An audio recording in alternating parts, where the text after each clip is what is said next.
Well, here we are. I turned down here at the next block. Thanks, mister. I'll get off there.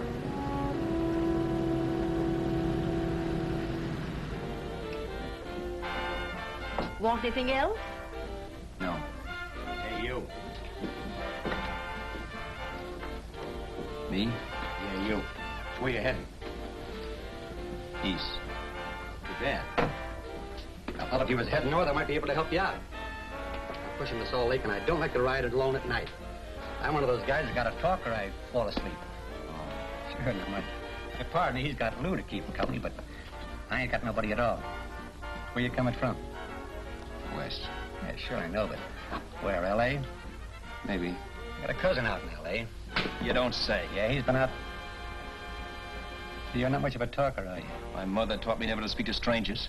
Oh, a wise guy. So what? Okay, don't get sore. Just trying to be sociable, that's all. Hey, Glamorous. You change for a dime, will you?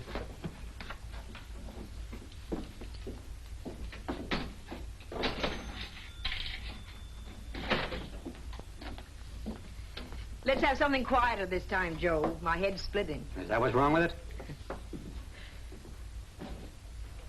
Done with your coffee? No. And don't rush me, will you?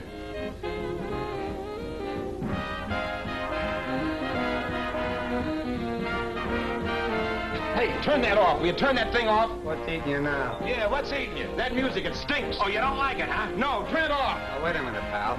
That was my nickel, see? This is a free country. And I play whatever I want to. Okay. Sure. And if you don't like it, you don't have to listen to it. And you can leave here anytime you want to. Okay. I'm sorry I asked. First good piece played tonight and you don't like it. Some people just ain't got any good taste.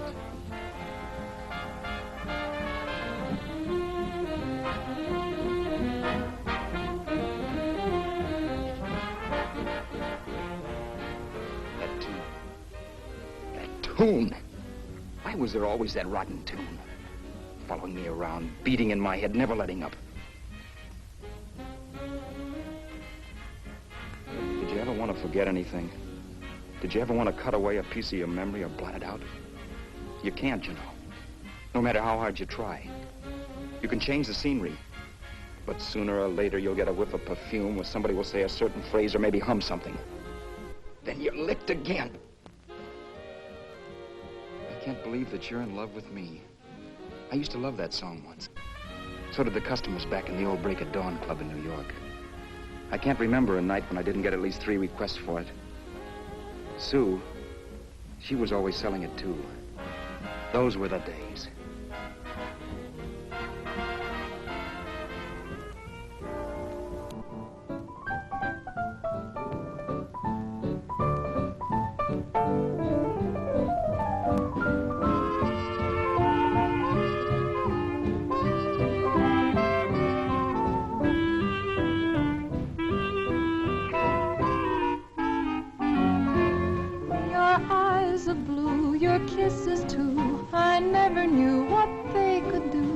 I can't believe that you're in love with me.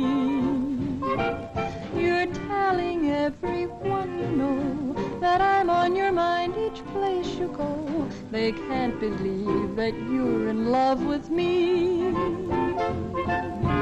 I have always placed you far above me. I just can't imagine that you love me. And after all is said and done, to think that I'm the lucky one, I can't believe that you're in love with me.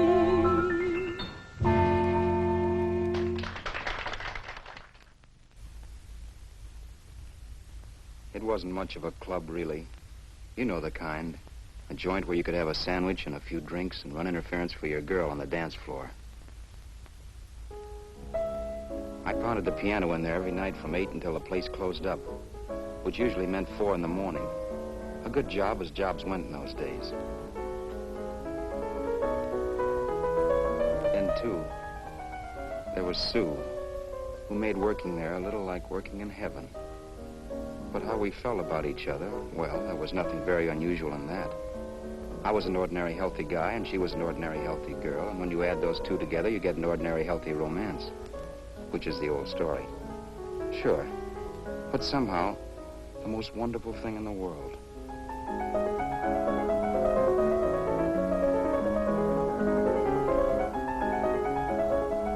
All in all, I was a pretty lucky guy.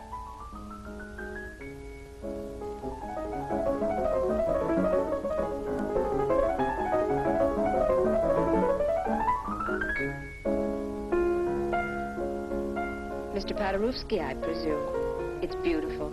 You're going to make Carnegie Hall yet, Al? Yeah, as a janitor. I'll make my debut in the basement.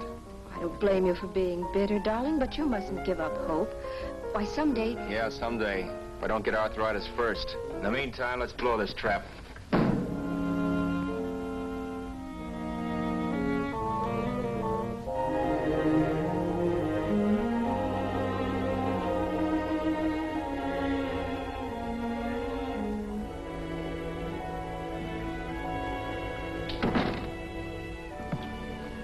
Like to get something to eat, hon? Oh, I don't think so, Al. I lose my appetite working in this flea bag. Let's go home. Okay. I can't stand much more of that dump. Did you see that drunk tonight trying to paw me? No, what drunk? Does it matter what drunk? Say, what's the matter with you tonight, darling? That's the third time you started to tell me something and then stopped. We shouldn't have any secrets from each other, Sue. Next week, we're going to make with the ring and the license. You and me will be a team. Yes, that's right. In the Bush League. I don't get you. We've been struck out. It's a funny way to talk, darling. Don't you want to marry me? Al, look, I love you. You know I do, and I want to marry you. But? But not now. Only after we've made good. Sunday, I'm going away. Oh, I know you'll think it's silly. That's why I hesitated to tell you. But I'm going to California. I want to try my luck in Hollywood. That's the most stupid thing I ever heard of. Don't you know millions of people go out there every year and wind up polishing cuspidors? I thought you had better sense. You sound as if you don't think I have any talent. That has nothing to do with it. I'll make out all right. Maybe. But what about me? Doesn't it mean anything to you that you're busting up all our plans? We may not see each other for years? It won't be that long. I thought you loved me. I do. You know I do. Well, here we are. Al. Al, why can't you see my side of it? I'm young. We both are, and we've got all the time in the world to settle down. Really, darling, what I'm doing is the only sane thing to do. I hate the thought of being so far away from you, but we'll be together again someday. Maybe you'll decide to come out too later on. So long. Al, aren't you going to kiss me goodnight? Sure, why not? Good night.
Okay, Roberts. You hit the jackpot this time. $10. Thanks.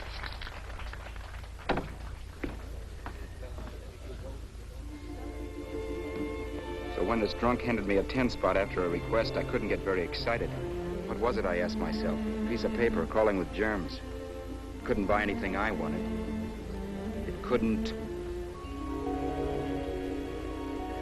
Then I thought of something.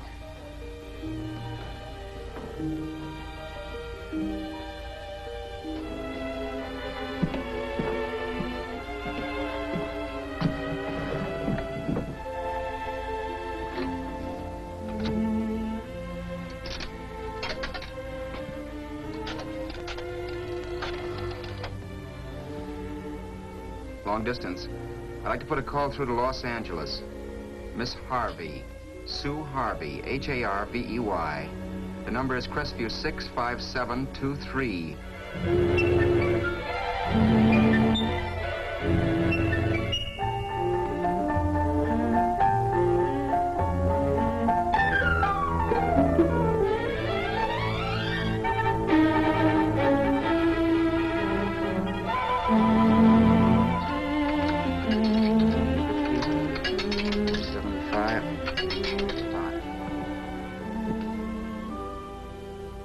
Hello, Sue?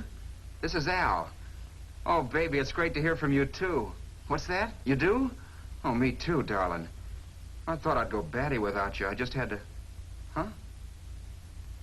You're working as a hashlinger? Gee, honey, that's tough. Those guys out in Hollywood don't know the real thing when it's right in front of them. You just stick it out, Sue, baby. Keep going around to those casting offices. I'm sure you'll click. Look, I'll tell you what. You stay put out there, I'll come to you. No, don't try to stop me. Just expect me. Train? Who knows? Train, plane, bus, magic carpet. I'll be there if I have to crawl. If I have to travel by pogo stick. And then, let's get married right away, huh? That's the stuff. That's what I've been wanting to hear you say. Well, goodbye for now.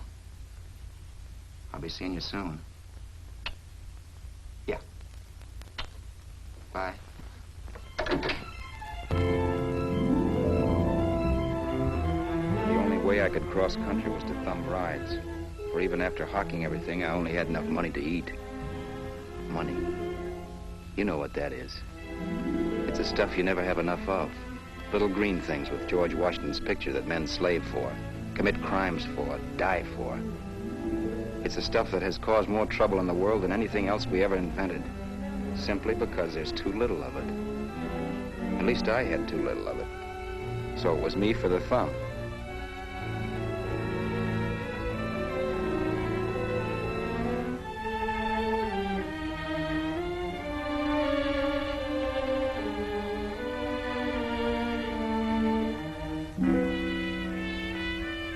Ever done any hitchhiking?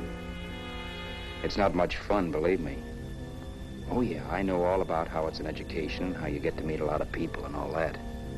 But me, from now on, I'll take my education in college, or in PS 62, or I'll send $1.98 in stamps for 10 easy lessons.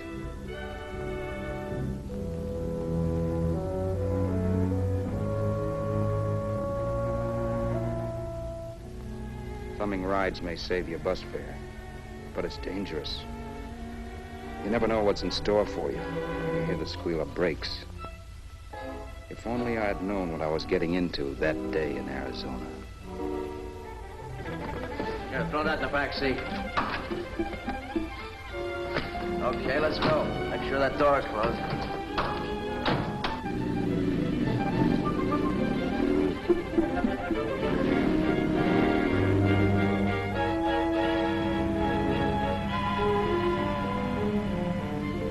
You know, Emily Post ought to write a book of rules for guys thumbing rides. Because as it is now, you never know what's right and what's wrong. We rode along for a little while, neither one of us saying anything. I was glad of that. I never know what to say to strange people driving cars. Then, too, you can never tell if a guy wants to talk. A lot of rides have been cut short because of a big mouth. So I kept my mouth shut until he started opening up. Hand me that little box in the compartment, will you, pal? Hold the wheel, will you?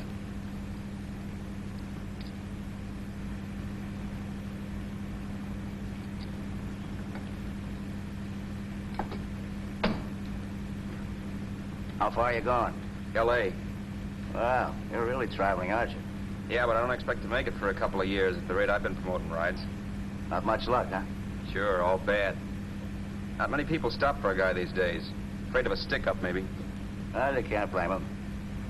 Where you coming from? New York? Well, New York. You're in luck this time. I'm going all the way. Right through to Los Angeles. You drive a car? Sure. Whenever you're tired, let me know. I'll holler. I guess at least an hour passed before I noticed those deep scratches in his right hand. They were wicked. 3 puffy red lines about 1/4 of an inch apart. He must have seen me looking at them because he said, Beauties, aren't they? They're gonna be scars someday. What an animal. Whatever it was, it must have been pretty big and vicious to have done that. Right on both counts, New York. I was tussling with the most dangerous animal in the world. A woman. She must have been Tarzan's mate. Looks like you lost the bout. Certainly wasn't a draw. You know, there ought to be a law against dames with claws. Yeah. I tossed her out of the car in her ear. Was I wrong? Give a lift to a tomato, you expect her to be nice, don't you? Yeah. After all, what kind of dame's son rides? Sunday school teachers? Yeah. A little witch. She must have thought she was riding with some fall guy. And me, who's been booking horses around racetracks since I was 20. I've known a million dames like her. 2 million. Yeah. Stopped the car, opened the door. Take it on the Arthur Duffy sister, I told her. That's the stuff. As I was done, huh? But if you want to see a real scar, brother, get a load of this. Wow. I got that one dueling. Dueling? Yeah, we're just kidding, of course. My dad owned a couple of Franco-Prussian sabers. Kept them on the wall for decorations. Well, one day, the kid and I took them down when the old man wasn't around. Had a duel. He got me in the arm here. Pretty mean cut. Infection set in later. Yeah, I can see that. Now, give me that box again, will you? Yeah.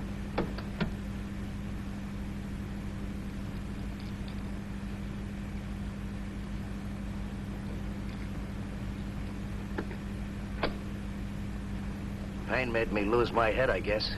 I began slashing. Before I knew it, I'd put the other kid's eye out. That was tough. Well, it was just an accident, of course. But you know how kids are. I got scared and decided I was going to run away from home. Old man almost caught me when I was packing my duds. The bloody rag I had wrapped around my wrist hadn't caught his attention. You'd seen the bundle for sure. But I beat it when he was phoning for a doctor. That was 15, 16 years ago. I haven't been home since. Pull in there for a bite or something, huh? a bite or something. Brother, was I hungry. I hadn't had anything in my stomach for hours. Yet even with that gnawing in the pit of my belly, I didn't want to be in too big a rush to put on the feed bag. First, I had to make sure this guy knew the score. If I got him down on me, goodbye ticket to Hollywood. I'll wait out here for you, mister. If it's the money, don't worry about paying for it. This time it's on me. Well, that's what... Haskell, think nothing of it. You make your first million, maybe you can do the same for me. Come on, New York. I gotta make the West Coast by Wednesday. There's a horse running at Santa Anita named Pirate Bicycle. Means to order me if I'm on him. We'll make it all right. He did most of the talking during the half hour we were in the place. I ate. He rambled on about his old man, whom he hadn't heard from since he ran away as a kid. Now he happened to become a bookie. And then all about how he got rooked in Miami. One race, 38 grand. They cleaned out my book. How do you like that? That was tough luck. Yeah, and I'm supposed to be the smart guy. Well, you just wait. I'm going back to Florida next season with all kinds of jack. And you'll watch those stinkers run for cover. Want anything else?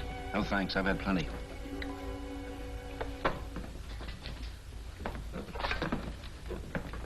That check there, sister?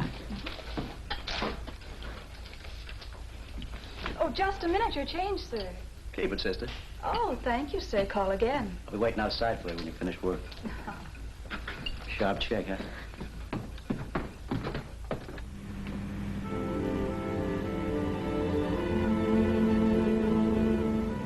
drove all that night while Haskell slept like a log. After a while, I began to get sleepy myself. I was happy, though. Soon I'd be with Sue again. The long trip was practically over, and there'd be no more hoofing it down the concrete. I began to think of the future, which couldn't have been brighter if I'd embroidered it with neon lights. It was nice to think of Sue shooting to the top. It's amazing what a full belly can do to your imagination. Your eyes of blue, your kisses too, I never knew what they could do. I can't believe that you're in love with me.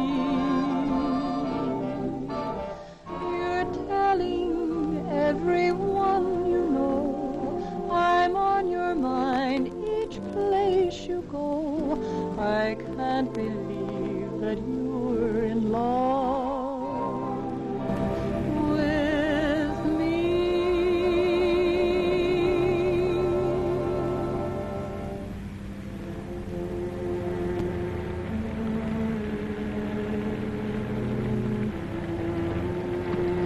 Mr. Haskell? Mr. Haskell? Mr. Haskell, wake up. It's raining. Don't you think we ought to stop and put up the top?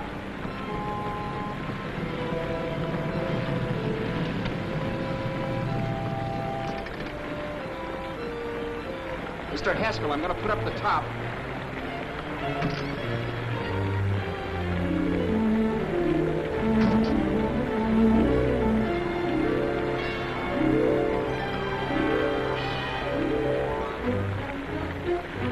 Until then, I'd done things my way.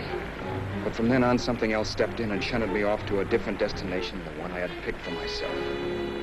For when I pulled open that door... Mr. Haskell, what's the matter? Are you hurt? Are you hurt, Mr. Haskell? Start your sermon. I'll listen to it. But I know what you're going to hand me even before you open your mouths. You're going to tell me you don't believe my story of how Haskell died and give me that don't make me laugh expression on your smug faces. I saw at once he was dead, and I was in for it.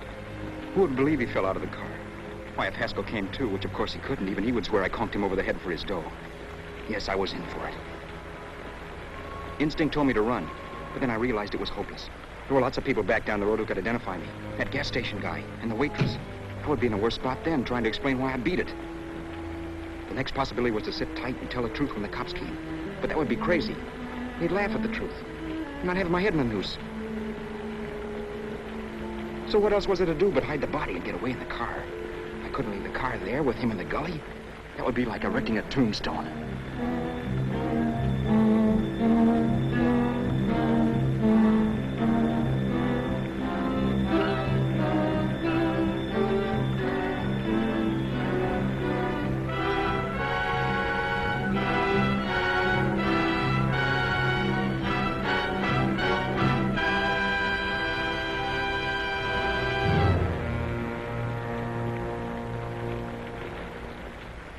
My idea was to cover him with brush, not to rob him. But then I remembered that even if I only drove the car for 100 miles or so, I would need money for gas.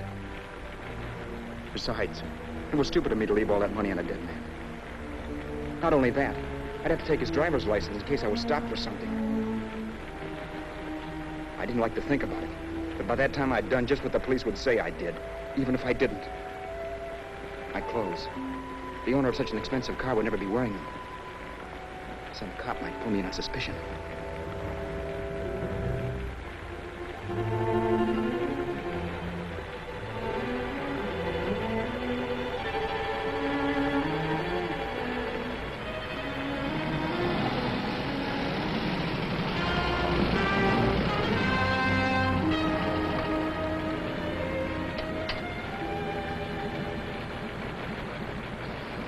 Hey, you, this your car?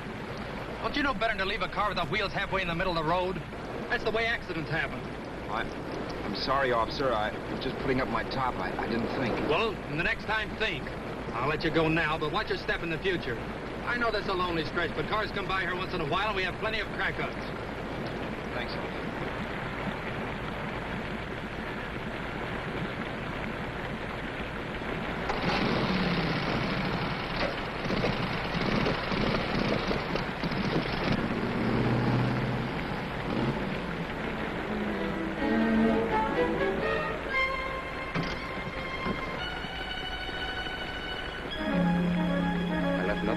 car to give me away as Roberts. If they found a dead man in the gully now, it would be me.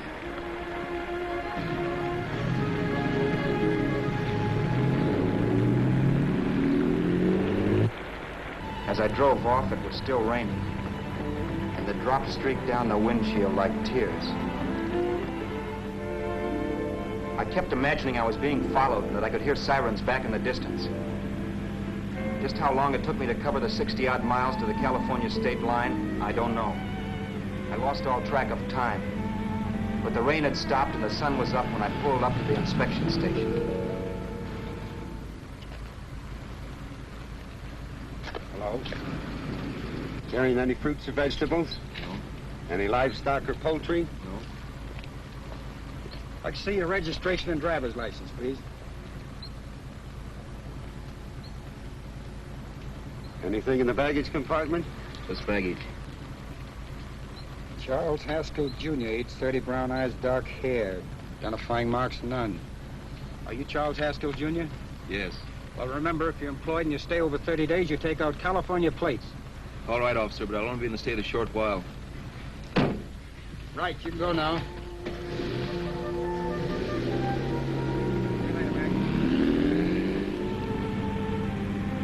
I couldn't drive any farther without some sleep. Cops or no cops, I knew I had to hit the hay and hit it hard. I was dead tired.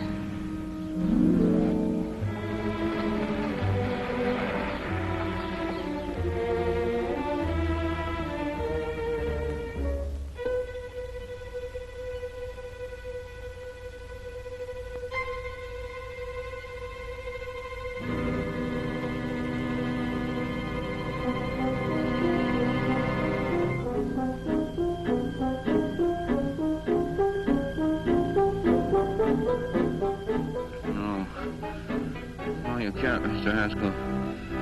No.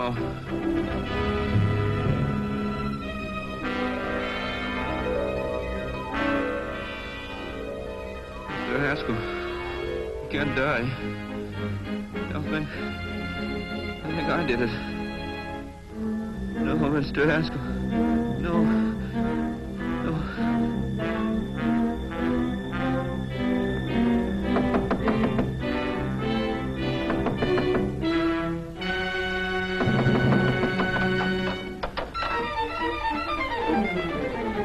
Who's there? It's the maid. Can I come in and clean? Later. In a half hour. All right, sir.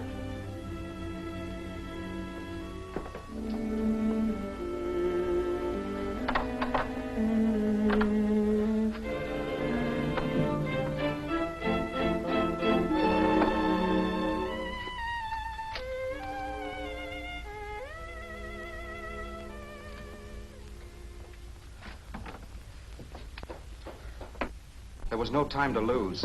Every minute I had to be Charles Haskell was dangerous. And I'd have to be Charles Haskell until I got to some city where I could leave the car and be swallowed up.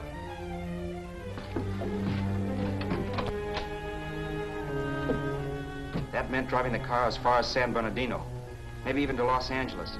In a little town, I might be noticed, but in a city, I should be safe enough. Then, after I ditched the car, I could go on to Sue.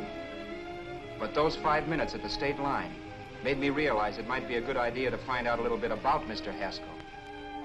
Then if anybody asked me questions, I could give the right answers. The first thing I found out was that I had $768. This was a lot of jack, but believe me, it was the kind of money I'd rather not have.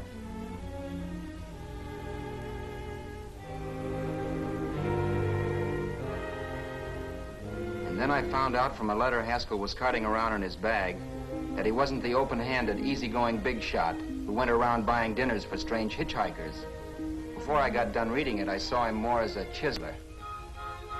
It was written to his old man in California, the one he hadn't seen in so many years. In it, Haskell posed as a salesman of hymnals, of all things. It was easy to see where Haskell expected to raise a new stake for his book in Miami by rooking his old man. That was about all I found out from his effects, and it was enough. I told myself, maybe old man Haskell was lucky his son kicked off. He would never know it, but it saved him from taking a flyer in sacred literature preferred.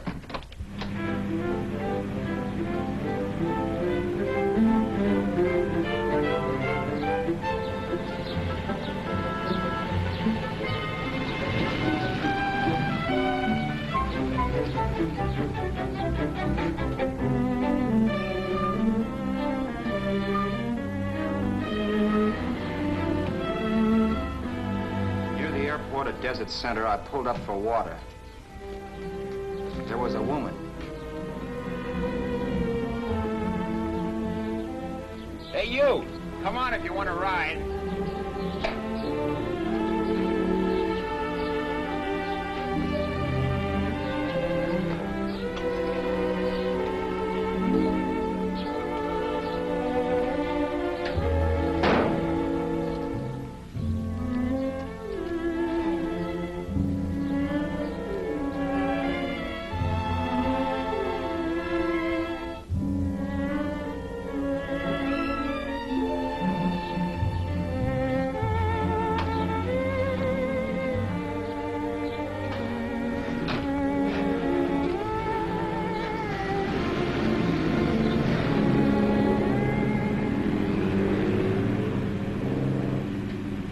How far are you going? How far are you going? That took me by surprise, and I turned my head to look her over. She was facing straight ahead, so I couldn't see her eyes. But she was young, not more than 24. Man, she looked as if she'd just been thrown off the crummiest freight train in the world. Yet, in spite of this, I got the impression of beauty. Not the beauty of a movie actress, mind you, or the beauty you dream about when you're with your wife, but a natural beauty. A beauty that's almost homely because it's so real. Then suddenly she turned to face me. How far did you say you were going? Los Angeles? L.A.? L.A.'s good enough for me, mister. That's what I was afraid of. What'd you say? Oh, nothing, just thinking out loud. People get in trouble for doing that. What's your name? You can call me Vera if you like. You live in Los Angeles? No. Where are you coming from? Oh, back there. Needles? No. Oh, sure, Phoenix. You look just like a Phoenix girl. Are the girls in Phoenix that bad? The girl must have been pretty tired, because she fell asleep not 20 minutes after she stepped into the car. She lay sprawled out with her head resting against the far door, like Haskell. I didn't like that part of it much, but I didn't wake her up. It wasn't that this girl still worried me. I'd gotten over that funny feeling I had when she looked at me, which I put down as just my jangled nerves. With her eyes closed and the tenseness gone out of her, she seemed harmless enough. And instead of disliking her, I began to feel sorry for her. The poor kid probably had had a rough time of it. Who was she anyway? And why was she going to Los Angeles? And where'd she come from in the first place? The only thing I knew about her was her name. Not that it made any difference. A few hours more and we'd be in Hollywood. I'd forget where I parked the car and look up Sue. This nightmare of being a dead man would be over. Who this dame was, well, it was no business of mine. Where did you leave his body? Where did you leave the owner of this car? You're not fooling anyone. This buggy belongs to a guy named Haskell. That's not you, mister. You're out of your mind. That's my name, Charles Haskell. I can prove it. It's my driver's Save license. yourself the trouble, mister. Having Haskell's wallet only makes it worse. It just so happens I rode with Charlie Haskell, all the way from Louisiana. He picked me up outside of Shreveport. You rode? You heard me. Then it all came back to me. All the talk about dueling and scars and scratches. There was no doubt about it. Vera must be the woman Haskell had mentioned. She must have passed me while I slept. Well, I'm waiting. My goose was cooked. She had me. That Haskell guy wasn't dead yet. He wasn't stretched out stiff and cold in any Arizona gully. He was sitting right there in the car, laughing like mad while he haunted me. Well? There was nothing I could say. It was her move. Vera, whatever her name was just my luck picking her up on the road. It couldn't have been Helen, or Mary, or Evelyn, or Ruth. It had to be the very last person I should ever have met. That's life. Whichever way you turn, fate sticks out a foot to trip you.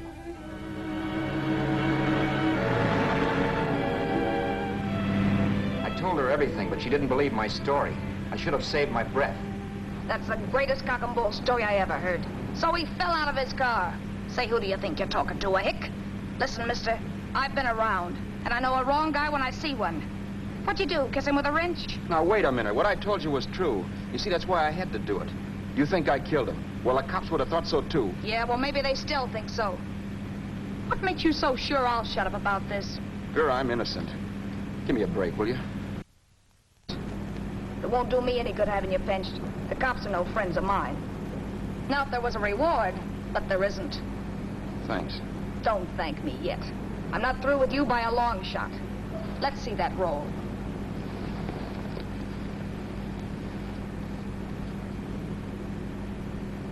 Is that all Haskell had? Isn't it enough? No, I thought he had more. Not that I know of. You can search me. You think I'm holding out on you? Well, maybe I will at that. He told me he was going to bet $3,000 on a horse named Paradisical on Wednesday at Santa Anita.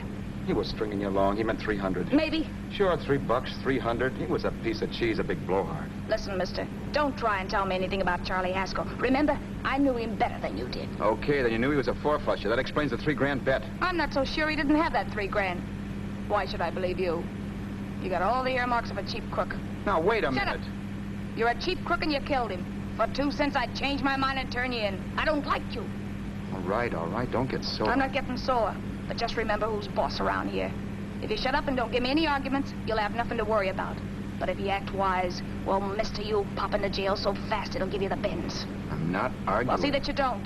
You know, as crooked as you look, I'd hate to see a fella as young as you wind up sniffing that perfume that Arizona hands out free to murderers. I'm not a murderer. Of course you're not. Haskell knocked his own head off. He fell, that's how it happened, just like I told you. Sure, and then he made you a present of his belongings. I explained why I had to do that. Doesn't make a difference one way or another. I'm not a mourner. I liked Haskell even less than I like you.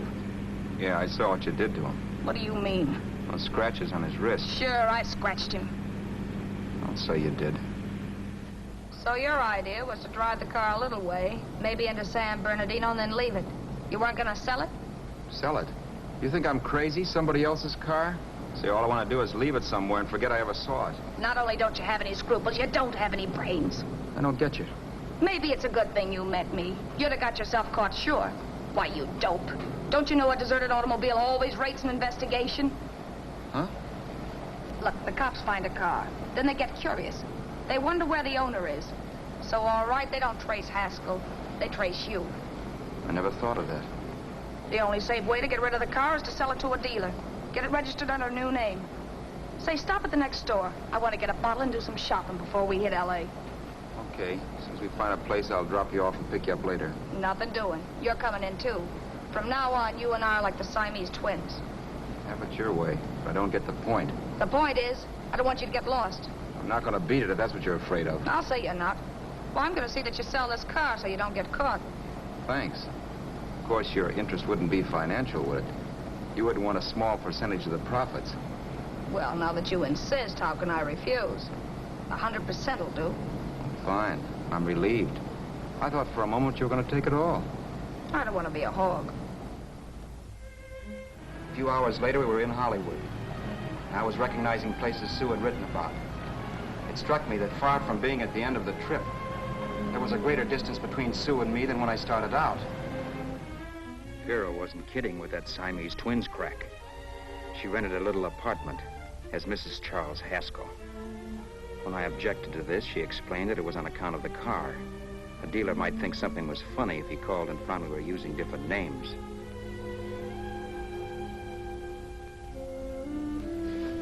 Home, sweet home. Yeah. Not bad, either.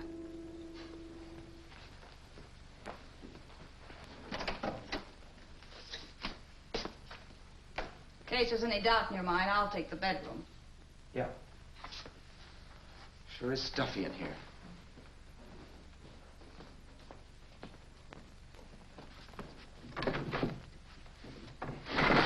Keep the window shut. Okay. The old crow downstairs said there's a folding bed behind this door.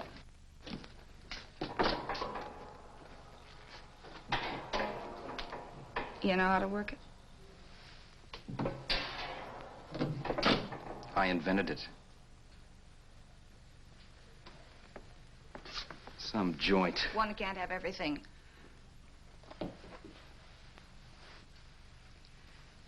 I'm first in the bathtub. I don't know why, but I figured you would be.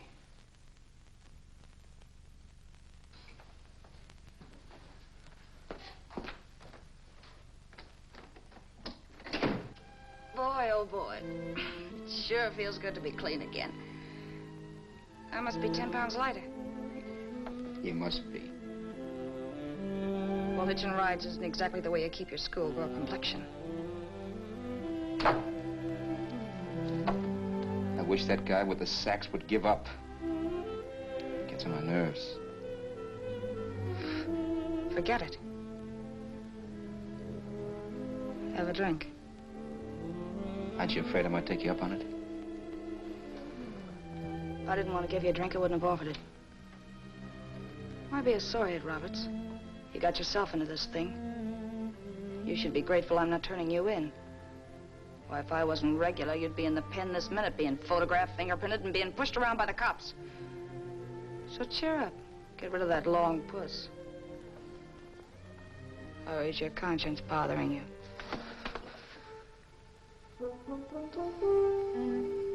No. It isn't. Swell. That's the spirit. He's dead and no moaning around will bring him back. Anyway, I never could understand this worrying about something that's over and done with. Now look, Vera, for the last time I didn't kill him. Haskell was a sick man. Maybe he was dead before he fell out of the car. I don't know. Sure. He died of old age. All right. So if it'll make you sociable, you didn't kill him.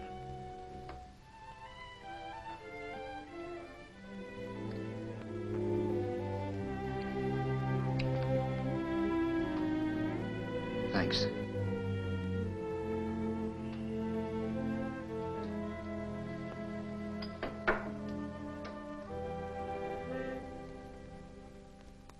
We're out of liquor, Roberts. Yeah. Too bad. I felt like getting tight tonight. Well, I think you succeeded. Am I tight? As a prima donna's corset. That's good. I wanted to get tight. Why? What have you got to get tight about? Oh, I don't know. Few things. You should have my worries. If I had your troubles, I'd stay sober. And I've got the key to that door. Yeah. Maybe you're right. I'm always right. You know, I don't like your attitude, Roberts. Well, there's a lot of things I don't like. Sure. But life's like a ball game. You gotta take a swing at whatever comes along before you wake up and find it's the ninth inning. You read that somewhere. That's the truth, Roberts. All you do is bellyache. Taking it easy and, well, trying to make the best of things. Maybe that's what's wrong with the whole world. Get the professor. People knock themselves out trying to buck fate. Now, take you, for instance. You're lucky to be alive. Why, suppose Haskell had put up in your door. You'd be playing a harp now. Think of that. You think of it. I'm tired of thinking. There's plenty of people dying this minute. I would give anything to trade places with you. I know what I'm talking about. I'm not so sure. At least they know they're done for. They don't have to sweat blood wondering if they are. Your philosophy stinks, pal. We all know we're gonna kick off someday. It's only a question of when. But what got us on this subject anyway? We'll be discussing politics next. Yeah. Where'd you hide the butts? On the table, sucker.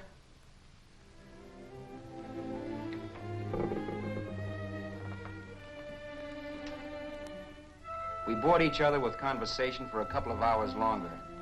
Every 5 minutes, one of us was wishing we had another bottle or a radio or something to read. Then finally, we ran out of chatter. I know it's only 11 o'clock, but I want to get up early and make the rounds of the used car lots. No hurry about that. We got all the time in the world. Maybe you have, but if you think I want to stay cooped up in this place any longer than I have to, you're batty. It's not a bad place. Pay plenty for diggings like this in New York. I wouldn't like it if it was the Ritz.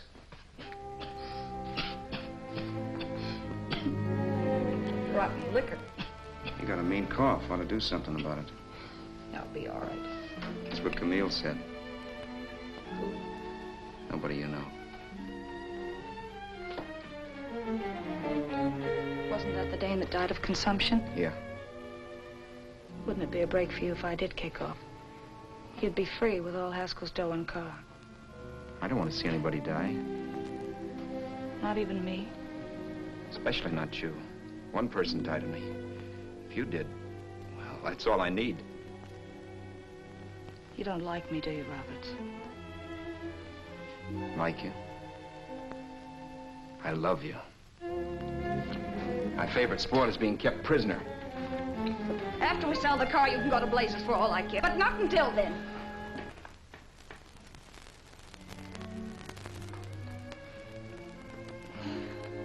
I'm going to bed.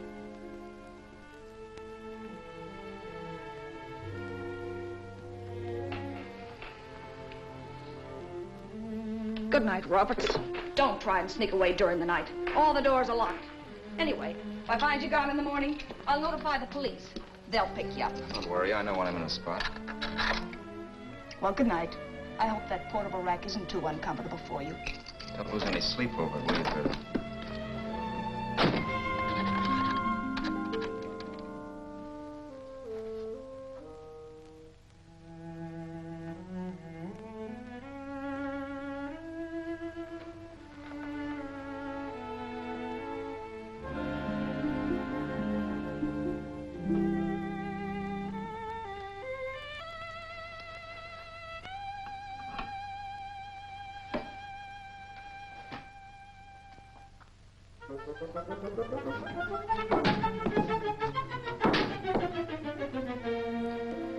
Crestview. 6, 5, 7, 2, 3. Hello? Hello? Hello? Hello?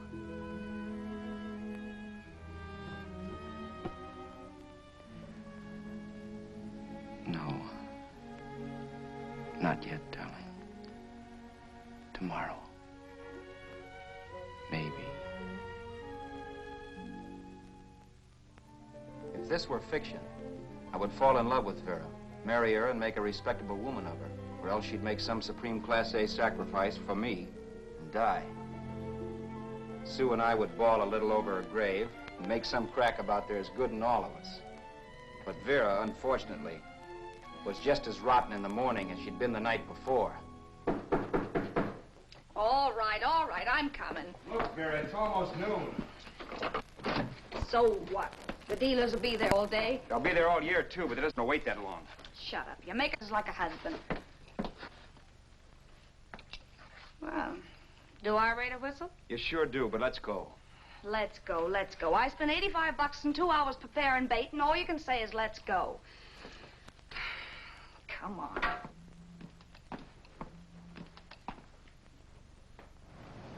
We passed a few used car lots last night down this way. What do you think we can get for this heap? I don't know. Plenty. You let me handle everything. Think we can get $2,000? I don't know, but don't worry. I'll squeeze as much out of this guy as I can. If I let it go cheap without a fight, he might think we've stolen the car. And listen, don't make any slips and call me Roberts. That'll cook us. I don't need you to tell me that. You better just sit by and keep your mouth closed. Remember, we're both in the soup if anything happens. Forget it and drive. You're my wife, Vera Haskell. Look, after the deal's closed, let's go back to that place on Hollywood Boulevard, where I saw the fur jacket. I want to buy it. After the deal's closed, I'm saying goodbye to you. That's right, I forgot. I guess I'm getting kind of used to you. Well, that's a habit you could start breaking. Let's try this place in the middle of the block.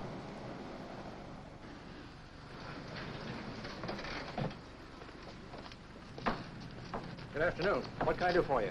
We're interested in selling a car. If the price is right. Well, if it's in good mechanical condition, it should blue book for about $1,600. Tony, take a look at this motor. $1,600. Are you kidding?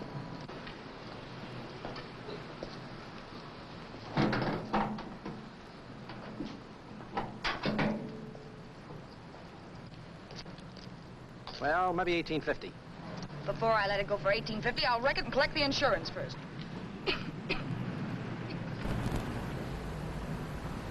Lately, this motor's seen a lot of driving.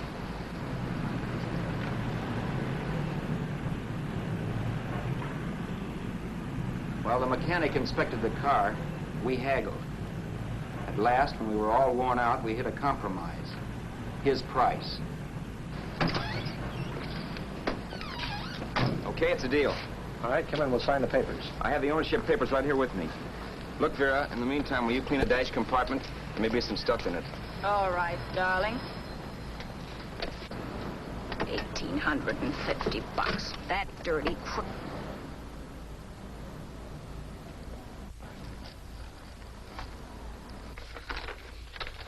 In New York, huh? Yeah. But you bought the car in Miami? Yeah. Well, now let's see about the insurance. We can either have it transferred or canceled. What kind of insurance do you have, Mr. Haskell? Well, aren't all the papers there? I don't see any.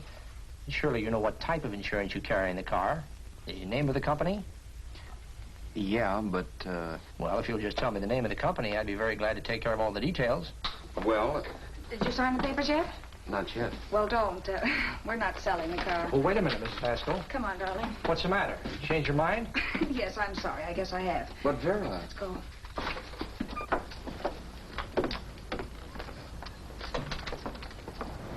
You got me out of a tight spot, Vera. But I still don't understand all this. You will in a minute. I almost threw away a gold mine. 1850 isn't to be sneezed at. The car doesn't book for as much as I thought. We're not selling the car. You want to keep it. Now, wait a minute, Vera. You said yourself I wouldn't be safe until the car was in someone else's name. I'd like to be free of this mess when I go. That's just it, Roberts. You're not going. There's a drive-in at the next corner. Pull in there and we'll get a bite to eat. And I'll explain. What is this, another one of your brilliant ideas?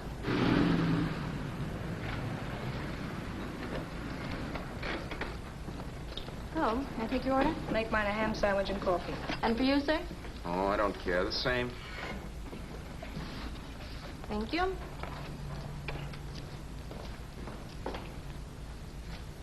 Get this, Vera. I've been pretty patient so far. I've done everything you asked me to do, but no more. Shut up. You've taken Haskell's money. And you can have the dough we get from selling the car. But you're not going to keep me a prisoner. It's a good thing I bought the paper. Take a look at that. Vera, I'm in no mood. Read that.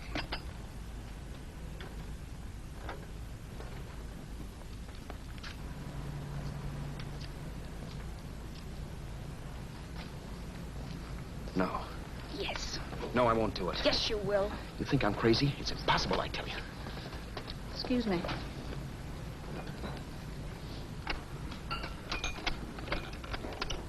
Blow the horn when you're through. No one could possibly get away with an act like that. It'd be wise to me in a minute. Don't be yellow. You look enough like him. The same coloring and the same build. See how his clothes fit you? No kidding, you almost had me fooled for a while. Oh, grow up, Vera. Don't you think a father knows his own son? And there must be other relatives. The father won't have to know you. We'll wait till he gives up the ghost. He's an old geezer and he won't pull through. And as far as other relatives are concerned, they haven't seen you in 15 or 20 years. Eat. I'm not hungry. And I won't do it. It's not as tough as it sounds. Remember, you've got all kinds of identification. His car, letters, license. I could never get away with it. It's the stupidest thing I've ever heard. The old boy has scads of dough. Look in the paper there. Personal fortune assessed at over 15 million. He'll leave plenty, I tell you. Maybe he cut off his son. How do we know? It's out, Vera. I won't have anything to do with it. I think you will. Look, Vera, I'll do anything within reason. But not that. So forget it. Find yourself another stooge. You sap. You'll be fixed for the rest of your life as Charlie Haskell. You can take your inheritance and go away. No more worrying about the rent, no sweating, scheming, wondering where your next meal's coming from. Think about that, Roberts. Vera, please, you're talking too loud. On this, I'm splitting 50-50 with you. Sure, why not? We're both alike, both born in the same gutter. Now, take it easy, Vera. There's people around here. You don't know what you're talking of. We'll wait till we read that old man Haskell's dead. Then you show up. Like you read in New York that he was sick. No. Suppose he doesn't die. He will. I know he will. Something tells me. But as much as I insisted I would have no part of her scheme, Vera was taking it for granted I would. Neither of us had our mind on the cards as we played that night. I knew we were just trying to kill time between newspaper editions. This was a death watch for Vera. Maybe it was for me, too. Don't you realize if I'm caught, they'll want to know where I got the car and stuff, and they'll have me on a murder charge. If you're smart, you won't get caught. Try not for 7. And if I'm caught, don't you realize you'll be out, too? 18 points, that gives me 30. How will I be out? You'll be out $1,850 we would have gotten on the car. Really, Vera, you'd be an awful chump if you threw away all that dough on a dizzy long shot. Let me sell the bus tomorrow. With the money it'll bring and what you've already got, a clever kid like you can run it up in no time. Then we'd both be in the clear. I'll be in the clear anyway. Maybe. Maybe. But if I got caught, I'd get good and sore at you, you know. You mean you'd squeal? Well, no, not squeal exactly. Never mind what you meant. Even if you did tell the cops I was in on it with you, what could they do to me? They might give me the same medicine they gave you. Yeah. A rope. But I'm on my way now. All I'll be doing will be rushing it. All right. But think of the $1,850 you'd lose. You'd kick yourself along the block if I let it get away from you. I'll take the chance. Want another drink? You're being a goon. That's the way people wind up behind the 8 ball. Once they get a few dollars, they become greedy and want more. My. Caesar. Who? You know that Roman general? He got his for being greedy. He wasn't satisfied, so the final wind-up was he took the count. A couple of days ago, you didn't have a dime. Why, you were so broke you couldn't pay cash for a postage stamp. Now you've got almost $700 with $1,850 in the offing. Take my advice. Don't try for more. I'm tired of this game. Let's have some blackjack. Play solitaire. Okay, I will if that's the way you feel about it. That's the way I feel about it. Getting sore and throwing things won't help much, Roberts. I'm really doing you a favor. I help you out of a jam by keeping my mouth shut. I show you how to make some soft money. And what thanks do I get? Thanks? Sure. Or would you rather call the cops and told him you killed the man and stole his money? I didn't kill anybody. Yes, you did. No, I didn't. You know I didn't. All right, then. Suppose I call the cops. If you're innocent, what do you got to be scared of? Okay. Call them, you mutt. Go ahead and call them. See if I care. At least they'll give me a square deal. You want me to call them? You heard me. But I'm warning you. If I'm pinched, I'll swear you were in on it. I'll say that you helped me. If I fry, I'll get even with you. You wouldn't dare. You chicken. Yeah? Then try it and see. Call them. Yeah. Okay, I will.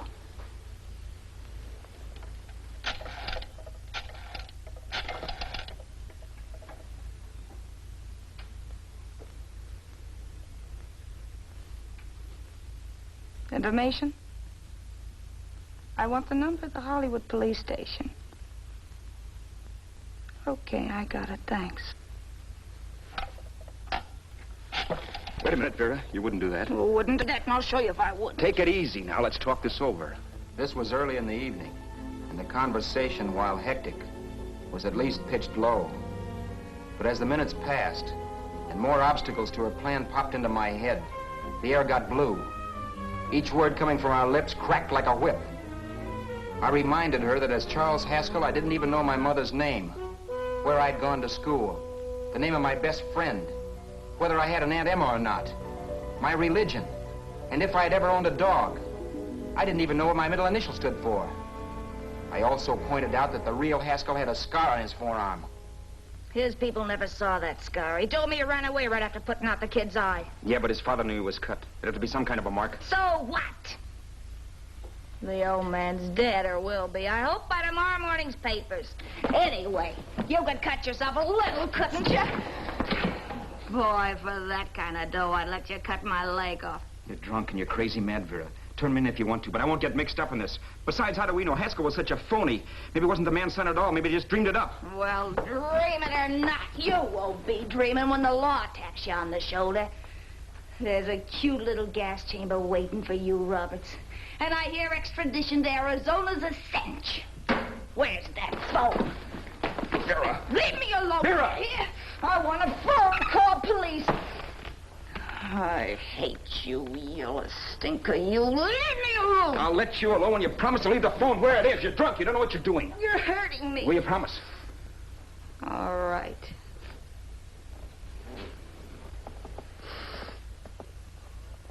You hurt me. I'm sorry, but... And it's hot in here. Open up a window. It's not hot. Don't tell me. Now, do you do it or do I do it? You're no gentleman, see? Yeah. All right. I'll open up the window.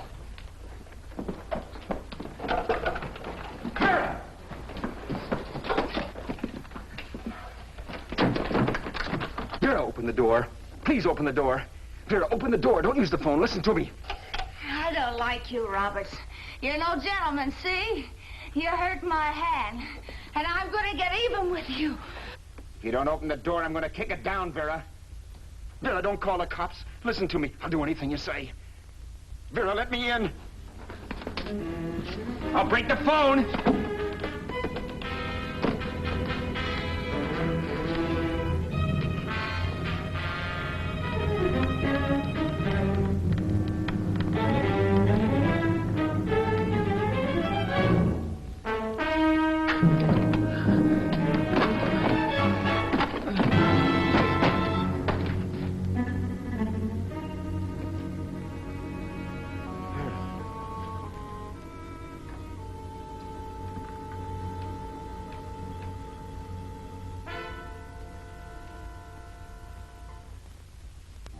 The world is full of skeptics.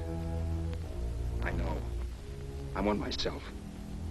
In the Haskell business, how many of you would believe he fell out of the car? And now, after killing Vera without really meaning to do it, how many of you would believe it wasn't premeditated? In a jury room, every last man of you would go down shouting that she had me over a barrel and my only out was force. The room was still. So quiet that for a while I wondered if I had suddenly gone deaf. It was pure fear, of course. And I was hysterical, but without making a sound. Vera was dead, and I was her murderer. Murderer? What an awful word that is. But I'd become one. I'd better not get caught. What evidence there was around the place had to be destroyed. And from the looks of things, there was plenty. Looking around the room at things we'd bought was like looking into the faces of 100 people who'd seen us together and who remembered me. This was the kind of testimony I couldn't rub out. No. I could burn clothes and hide bottles for the next 5 years. There'd always be witnesses. The landlady, for one. She could identify me. The car dealer, the waitress in the drive-in, the girl in the dress shop, and that guy in the liquor store. They could all identify me. I was cooked. Done for. I had to get out of there. While once I'd remained beside a dead body, planning carefully how to avoid being accused of killing him, this time I couldn't. This time I was guilty. Knew it. Felt it. I was like a guy suffering from shock. Things were whirling around in my head. I couldn't make myself think right. All I could think of was the guy with the saxophone and what he was playing. It wasn't a love song anymore. It was a dirge.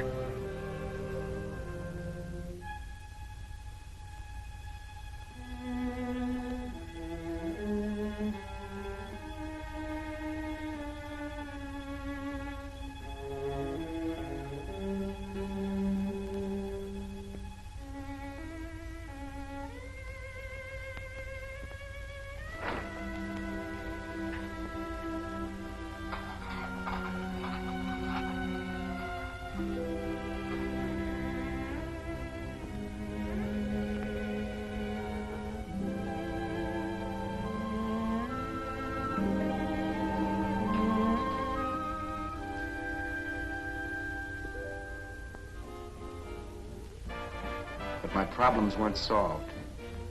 I had to stay away from New York for all time because Al Roberts was listed as dead and had to stay dead. And I could never go back to Hollywood. Someone might recognize me as Haskell. Then, too, there was Sue. I could never go to her with a thing like this hanging over my head. All I could do was pray she'd be happy.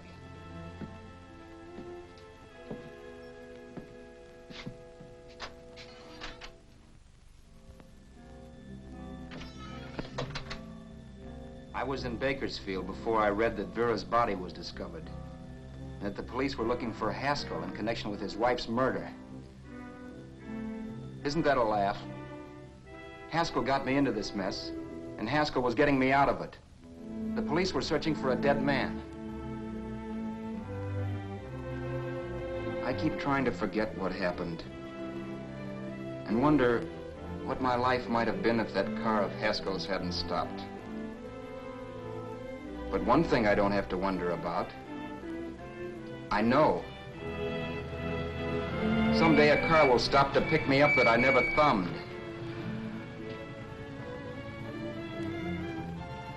Yes. Fate, or some mysterious force, can put the finger on you or me for no good reason at all.